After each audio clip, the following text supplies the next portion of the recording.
le projet Transat, donc Transition des systèmes agri-alimentaires territorialisés, que Pierre Guillemin et moi-même coordonnons en région Grand Est,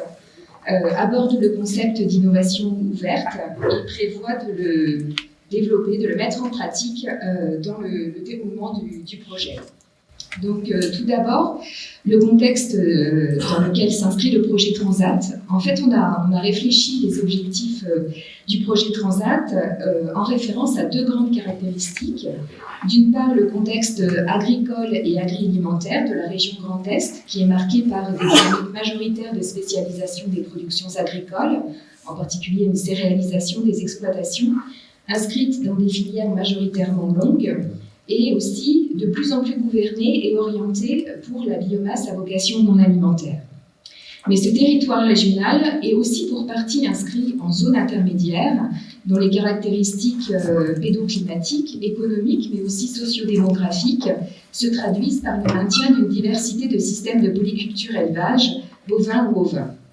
Et enfin, dans ce territoire, en partie lié au plan de relance, on a vu une émergence récente d'une trentaine de projets alimentaires territoriaux qui sont des lieux où commence à se réfléchir une reterritorialisation de l'alimentation. La deuxième grande caractéristique, c'est que la région Grand Est se situe dans un espace, dans un contexte transfrontalier, et une partie du Grand Est, l'ex-région Lorraine, fait partie d'un ensemble transfrontalier qu'on appelle la Grande Région, qui associe également 4 autres régions des 3 pays limitrophes, Belgique, Luxembourg et Allemagne, et que finalement, dans ce contexte transfrontalier, on observe des dynamiques agricoles et agri-alimentaires similaires, en particulier en Wallonie et au Luxembourg, qui voient de leur côté une émergence récente de ce qui s'appelle des conseils de politique alimentaire, les CPA, il y en a 11 actuellement en Wallonie, et qui voient aussi la mise en place d'initiatives pour organiser des flux agri-alimentaires transfrontaliers, par exemple pour l'approvisionnement de la restauration hors domicile, mais aussi dans le cadre de marchés transfrontaliers paysans dans les Vosges du Nord. Donc, dans ce double contexte, les questions générales qui sont adressées dans le projet Transat, elles portent d'une part sur la caractérisation et l'analyse des formes de transition alimentaire qui pourraient être propices à la relocalisation des flux et à la reconnexion entre acteurs au sein de systèmes agroalimentaires territorialisés. Et d'autre part, on va s'interroger sur la manière dont la coopération transfrontalière pourrait constituer une opportunité, un cadre original d'innovation sur les systèmes agri-alimentaires. Le dispositif de recherche partenariale qu'on a proposé dans Transat, il se base d'une part sur la mise en regard de travaux qui sont conduits à des échelles différentes, l'échelle régionale et l'échelle locale, mais aussi sur l'analyse croisée d'études de cas territorialisées.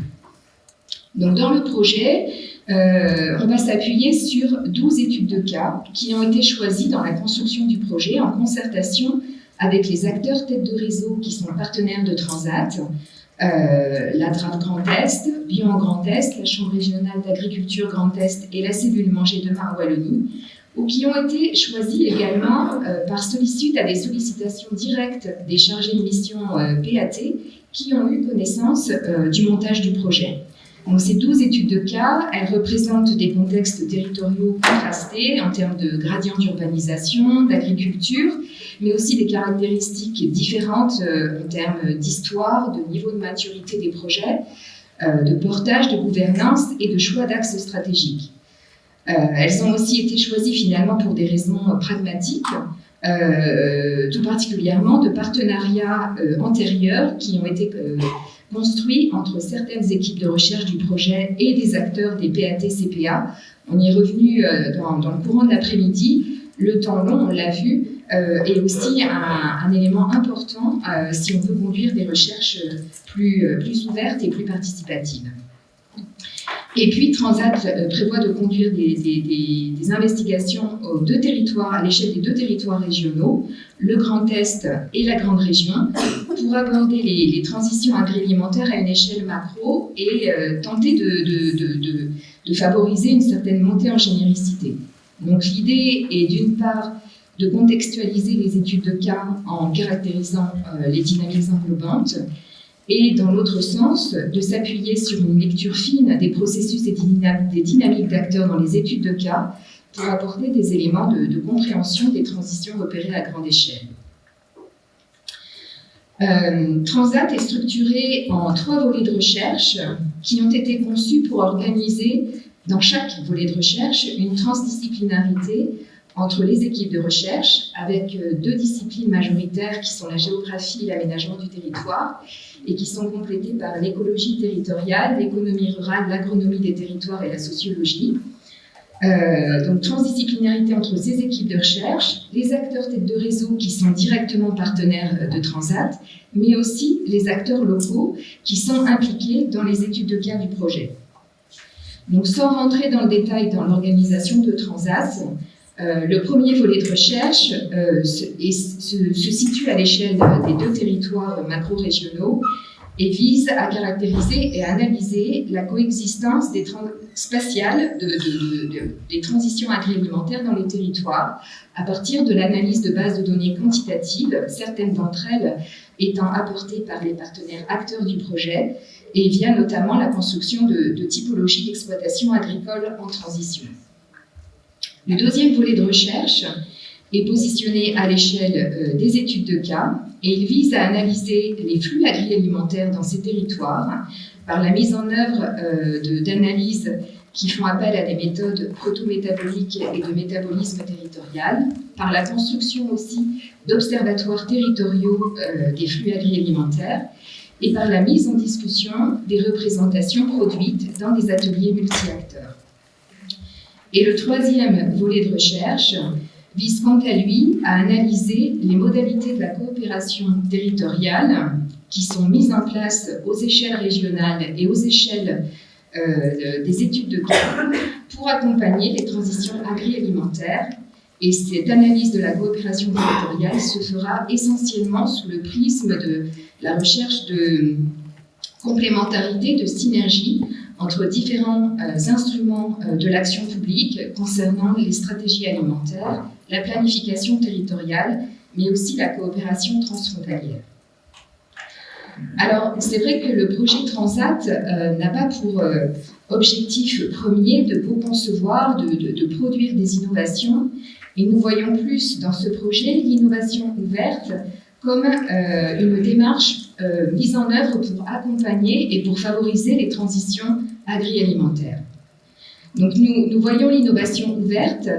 comme une démarche transdisciplinaire qui s'appuie sur les dynamiques multi-acteurs existantes ou émergentes dans les PAT et les CPA qui sont études de cas du projet et dont certaines caractéristiques relèvent des spécificités de l'innovation ouverte dans les domaines de l'agriculture, de l'alimentation et de l'environnement. Donc on a retenu 3 principales caractéristiques. Le fait déjà qu'il y a une multiplicité de parties prenantes dans les transitions agroalimentaires, chaque partie prenante étant porteuse de valeurs, d'intérêts qui peuvent être divergents, et que cela peut nécessiter aussi la mise en place de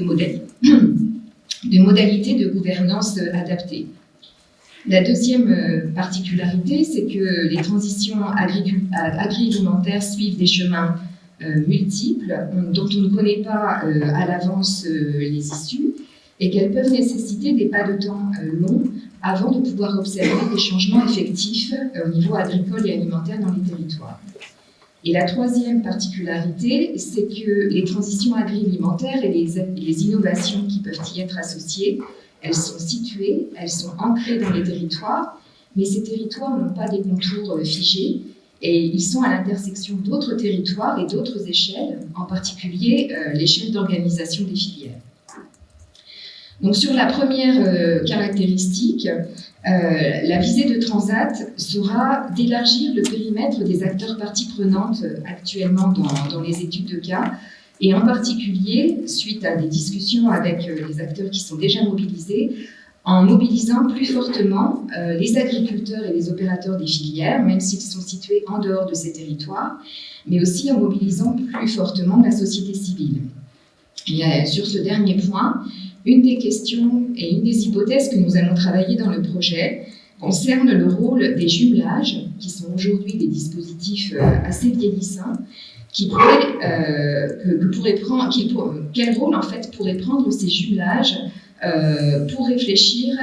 pour devenir des lieux d'innovation ouverte sur la reterritorialisation de l'alimentation en associant de manière plus étroite les habitants des territoires. Et pour travailler cette question, il y a plusieurs études de cas du projet qui comportent des villes qui sont en France, qui sont jumelées avec des villes en Belgique et au Luxembourg. On prévoit aussi de réfléchir des modalités de gouvernance plus ouvertes et inclusives qui s'appuient sur une plus grande transversalité des instruments d'action publique à partir des travaux du VR3, mais aussi d'outiller les échanges dans des configurations multi-acteurs élargies par la conception de méthodes de délibération collective qui s'appuieront en particulier sur les représentations métaboliques construites dans le VR2. Pour la deuxième caractéristique, la visée de Transat, c'est de coproduire des connaissances et des outils avec les acteurs en fonction de leurs besoins pour l'action.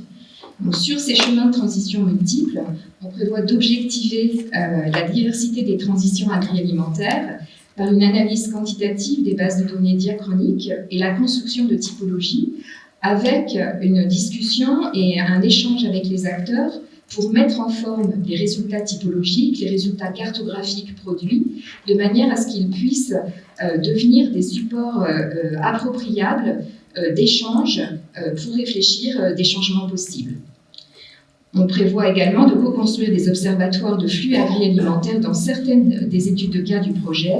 Et à titre d'exemple, cet automne, une première action commune a été initiée par la mise en place, en concertation avec les chargés de mission PAT Vosgien et les 3 chambres consulaires, d'une enquête par publipostage pour collecter des informations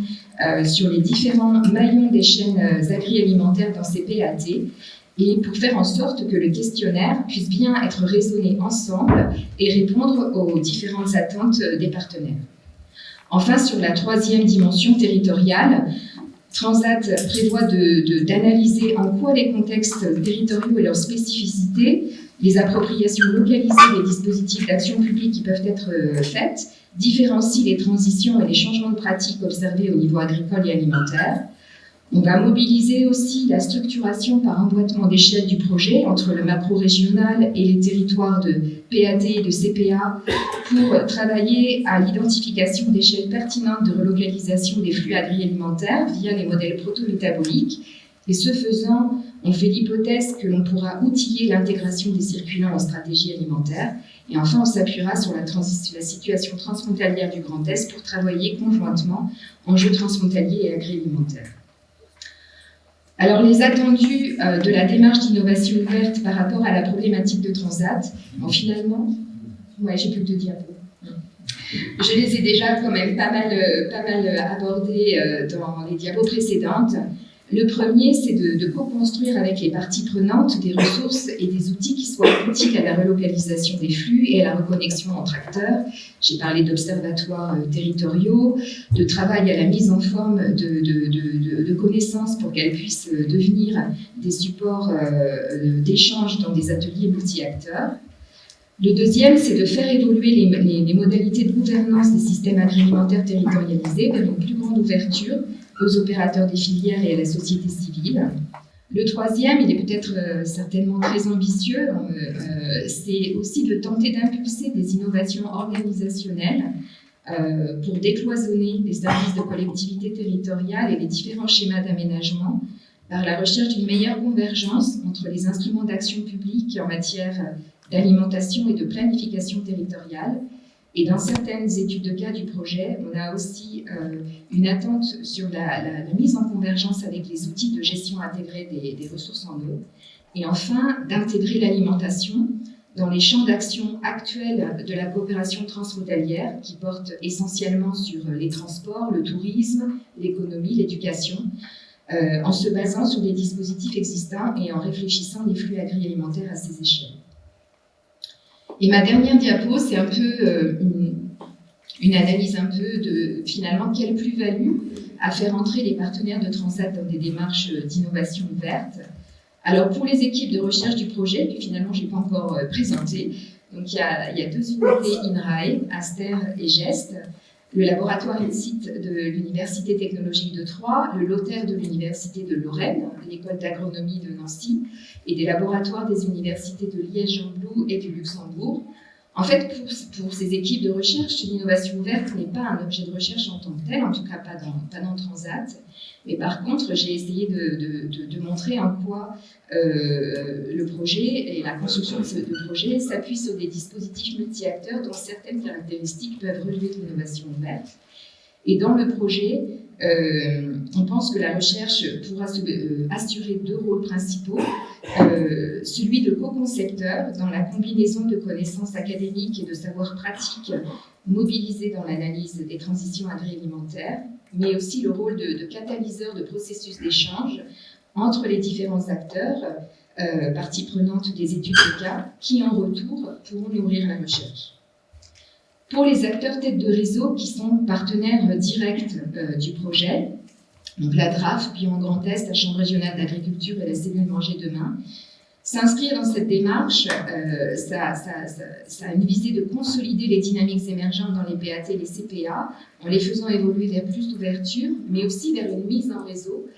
qui permettrait de travailler à l'échelle des filières. Et puis pour certains de ces partenaires, finalement, c'est aussi des premières expériences d'inscription dans l'innovation ouverte, en particulier pour certains qui sont plus habitués à travailler dans un cercle plus restreint autour du milieu professionnel agricole, dans lequel ils jouent un rôle politique majeur, et le fait de s'inscrire dans ce type d'arène d'innovation verte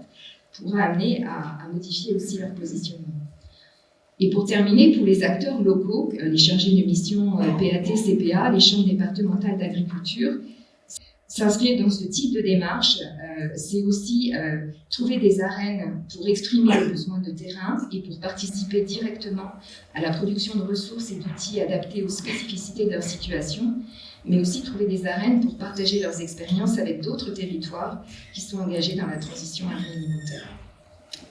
Voilà, je vous remercie.